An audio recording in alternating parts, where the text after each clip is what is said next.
Hey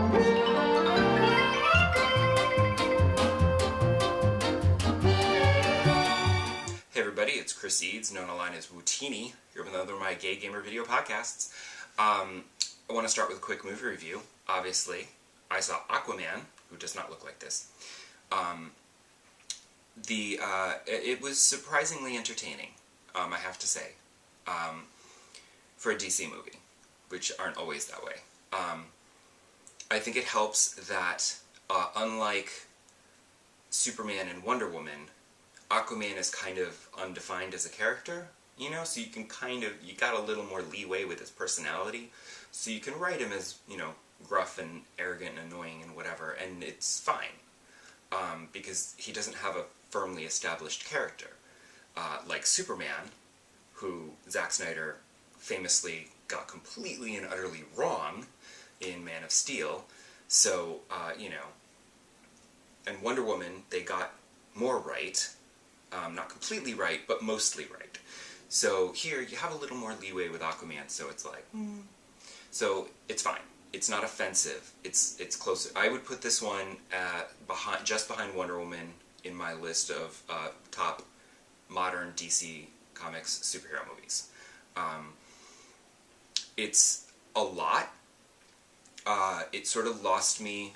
I mean, obviously it has to do origin stuff, because being his first solo movie, they still feel the need to explain where he came from and how he does what he does and whatever, and at least they didn't waste the first hour of the film on the origin. They sprinkle it in as flashbacks, but it's still, every time they would do a flashback, you're like, ugh, stop interrupting the movie. But they're brief, and it's not as bad as if they had done one, you know, hour-long origin, then give him his powers, and then set him on his adventure. So it's a little bit better structure than that. But it sort of lost me by the halfway point, where it turned into an Indiana Jones movie for some reason. And I'm like, why are you taking them out of the water? What is this going? You're like, what are you thinking? This is kind of stupid. It wasn't right. Plus, there's the secondary villain of Black Manta, who is really just there to drag out the running time to the appropriate blockbuster length of 2.5 hours, because his character is so not good. It's very basic, very underwritten, his motive is terrible, it's just not good. Like, he's a terrible villain, really. He's way too basic. The main villain, while also not, you know, particularly well written, at least has a slightly more complex motivation and plan. So it's a little more interesting. But they sort of lost me when it turned into an Indiana Jones movie. But then, by the end of that sequence, when they basically lift an entire scene wholesale from How to Train Your Dragon 2, no spoilers, but it's literally the same scene, just, never mind. I can't say that without spoiling, never mind. It's literally the same scene. And then after that, they introduce a kaiju, and it suddenly becomes so completely over-the-top bonkers insane that I was thoroughly entertained. So the whole ending climactic battle sequence and everything that's going on, I was like, suddenly I was all into it. You know, whereas before I was sort of like, okay, this isn't bad, and now it kind of is bad, but then it kind of became insane, so I enjoyed it. So, yeah, it's in between Wonder Woman and Justice League, with the two non-Superman movies down at the bottom. That's a recommendation, folks. Check it out. Unless you really hate the DC movies. Although, like I said, like Wonder Woman, this is kind of taking the DC movies and not making them quite so grim and gritty and death-filled. Granted, there's a lot of death in this movie, but it's okay. And there's an early moment where, in, like, the first action sequence with Aquaman, where, like, something happens that just completely annoyed me, and I said, oh, so this is going to be one of those DC superhero movies. But it wasn't, and then that moment was later addressed in the film in another scene, and it caused some character development, and I said, oh, okay, then I will allow that moment to exist because it had repercussions and caused character development, so plus there. So as for gaming, I'm still this close to the end of Okami, I promise. I've just been struggling through this tower, Wabka Shrine. Wabka Shrine. With an M. So there's some platforming in this shrine that is just extremely rough, and I am not good at platforming. Because the problem is that even though I know what powers and abilities to use to get, okay, I have to slow down time to get from here to there and then do this. Like, I know what I need to do, I just don't physically have the reflexes and skills to do it.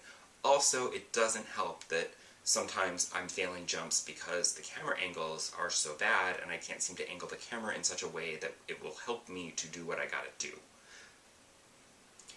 And I keep missing jumps and overshooting or undershooting and falling to my death over and over again. So, annoying! But I am very close, which is good because then I can play Pokemon. I can finally start Pokemon now that everyone's finished it. And I was also super excited that they've started talking about Dragon Quest XI on the Switch. Although not as excited because they keep talking about the Japanese version and not really talking about the American version, which I'm assuming is still coming, except that they still haven't given even any kind of release window for the Japanese version besides 2019, so we could be looking at it in March or December. There's no way of knowing. And of course, even if we get the Japanese version in March, we still might not get the American version until December. But I have enough to play on my PS4 that I'm going to wait for this on the Switch. But the thing I'm really looking forward to on the Switch is Animal Crossing, obviously. And I'm really praying that it's coming in the first half of the year because my beautiful Animal Crossing 3DS is on its last legs. See, this is the one that came with Animal Crossing, and it has all the little symbols on it, and I added a little sticker of Lopez there that you can see. He's my favorite. And I've been playing Animal Crossing on this the whole time, and I don't want to switch to another thing until I switch to the Switch. Unfortunately, this past week, much to my chagrin, the thumbstick has come off now. So in addition to the battery not holding a charge and me having to play it indoors plugged into the wall, I now have to be very careful with the thumbstick. And I just need it to hold on until the Switch version comes out, and then I can put this aside. I won't throw it out because it's Animal Crossing and it's precious, and I will keep it as a collectible. But I don't want to go get a new 3DS, or even a 2DS, because A, I want to play it on my Animal Crossing one, because Animal Crossing, and B, I don't see the point in spending the money on a 2DS or 3DS when I just need this. I don't need it for very long, hopefully. So please hurry with Animal Crossing Switch before my 3DS, like, snaps in half. Oh, also on the PS4, speaking of the PS4, last time I complained about the new community event in No Man's Sky and how I didn't think I was going to be able to participate because it was asking me to do things that I simply couldn't do in the course of one day. But then someone on Twitter told me that actually every time you accept an assignment from the Quicksilver bot, it is slightly different. So that time he wanted me to scan systems, and I'm like, no, because that's wasteful. I want to explore the planets. But he said, like, sometimes he'll ask you to scan systems, sometimes it's planets, sometimes it's kill regular sentinels, sometimes it's kill walker sentinels. So every day you can check in for a new assignment, and maybe it'll be something I can do. So maybe I will be able to do this assignment over this month. But I haven't actually checked yet to see if there's a new assignment that I could do, because I've actually really been enjoying Red Dead Redemption 2 right now. I hit some kind of stride with the game where I don't know if it's that I've accepted that I have to do terrible things in story missions, or if the last couple story missions haven't been as bad, and they haven't, but, like, I also spent an entire day where I had one story mission with Dutch that was at camp, and I said, I'm not going to do that because that's going to be violent and horrible and upset me, so I'm going to, like, go off and do some side missions and go fishing and stuff. And in fact, I was determined to get that legendary fish that I saw, and somebody was like, oh, well, there's a whole map of legendary fish, you can go talk to this guy that's up in this area. But you can't get, but then I still couldn't get the legendary fish, and I'm like, what bait do I use? And they're like, oh, you have to go to the special bait shop that's up in this area. And I'm like, okay, so I went off to that area, and I found the bait shop, and I got my legendary lures, the special lures, and I finally, well, first, I tried one out there, and caught this frickin' giant, massive thing that I had to, like, lay on the back of my horse to bring back to camp for food. But then, once I got back to camp, I went around the corner and I went to that place, and I actually caught the legendary bluegill, which was very exciting.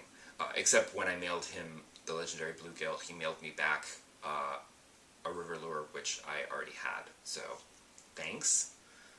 I'm assuming at some point maybe a fish could, like, take your lure, so it'll be nice to have a backup. I don't know. Hasn't happened yet. But I literally spent an entire day just, like, fishing and enjoying myself and doing that sort of thing and exploring, and it was delightful. I've also been doing some side quests, which have also been quite fun. Like, I helped some guy get back his medicine wagon, which was fun, except that I couldn't, it was so big I couldn't see where I was going when I was trying to drive it back to Rhodes to give it back to him. And I did one where there was this random guy on the side of the road who said he was dying of snake bite, and my options were to give him a tonic or to suck the poison out. And I'm like, well, why would I waste a tonic on this guy? I'll just suck the poison out. Which led to a hilarious screenshot, so of course I'm going to choose that one. But then later, I ran into him in Rhodes, and he was like, hey, go into the general store and buy whatever you, buy one item, and I'll pay for it. So I was like, ooh, and I thought, ooh, I could just buy like a whole outfit and he'd have to pay for it and I'd get it for free and that would be amazing. But then I was like, I don't need a whole outfit, I like the outfit that I'm wearing. So I instead just bought a hat. I didn't want to like waste his money because he doesn't seem to have a lot. But that's, again, this game is so realistic that I'm thinking along those lines. You know, I'm not thinking of it as a game. So I'm like, I don't want to stress you out, dude, I'll just buy this hat for like $5 or whatever it is. And, now I have a snazzy hat, which will eventually get shot off my head, and I'll forget to put it back on, and I don't care.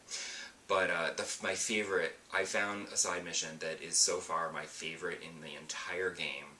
I ran into this guy who's wearing a dress and with his circus wagons, and he is the most famous lady animal wrangler ever.